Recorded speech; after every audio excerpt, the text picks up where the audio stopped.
تھے پاکستان سے تو خود ایکنالج کرتے ہیں. ان کے پوتے نے ایکسپریس نیوز پہ مبشر لقمان کے پروگرام میں کھل کے سامنے آ کے کہا ہے کہ ہمیں حضور نے ڈائریکٹ حکم دیا تھا کہ بلوچستان کو پاکستان سے ملاؤ. پاکستان بن رہا ہے, بلوچستان کا صوبہ بھی اللہ کے رسول کے حکم سے جڑا ہوا ہے.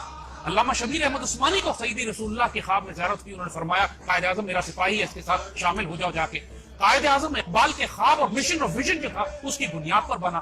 نعمت اللہ شاہ ولی نے آج سے 600 سال پہلے جب اشارتیں دی ہیں اس خطے کے حوالے سے تو انہوں نے مومنان غربی کا ذکر کیا ہے. مغربی پاکستان کے مسلمان جو ہیں وہ ہندوستان پر فاتحانہ غازیانہ قبضہ کریں گے. تو اس میں کسی کو ڈاؤٹ ہی نہیں ہے کہ یہ پاکستان جو سیدی رسول اللہ نے اپنی نگرانی میں تیار فرمایا ہے, جس کو غزوہ ہند کے لیے تیار کیا گیا ہے, یہی لشکر ہوگا, یہی پاکستان آرمی ہوگی جو سیریا جائے گی, شام جائے گی, اس وقت جب آخری زمانے میں اسرائیل کے ساتھ ایک فائنل بیٹل ہو. اور یاد رکھیے گا کہ پاکستان آرمی کی تربیت اللہ پچھلے کئی برسوں سے اس کام کے لیے کروا رہا ہے. ہم مسلم دنیا کی واحد آرمی ہے جو غزوہ ہند بھی لڑ رہی ہے, ہم انڈیا سے بھی لڑ رہے ہیں, ہم خوارج کے خلاف بھی لڑ رہے ہیں, اور ہم یہودیوں کے خلاف شام میں لڑ چکے ہیں. پاکستان ایئر فورس شام جا کے اسرائیلیوں کو مار کے گرا چکی ہے.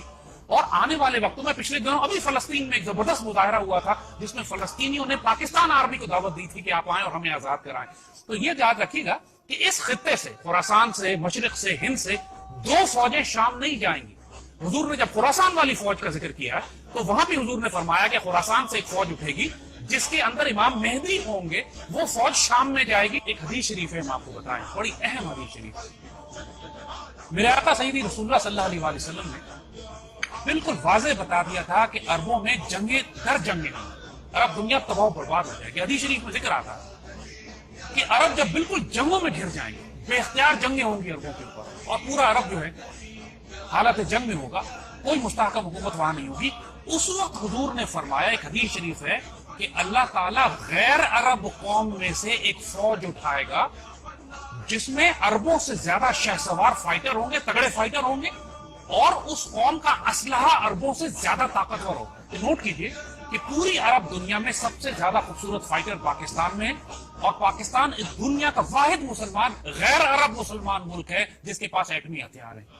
یہ بھی بشارت پاکستان کے لیے سیدی رسول اللہ دے چکے ہیں عربوں کی حفاظت کے لیے. اور آپ نوٹ کریں گے کہ پچھلے 30 سال سے جب بھی عربوں کو خطرہ ہوا ہے ان کی حفاظت کے لیے یہی غیر عرب فوج گئی ہے جس کے ہتھیار عربوں سے بہتر تھے, جس کے فائٹر عربوں سے بہتر تھے. اللہ اکبر, یہ پاک فوج ہی.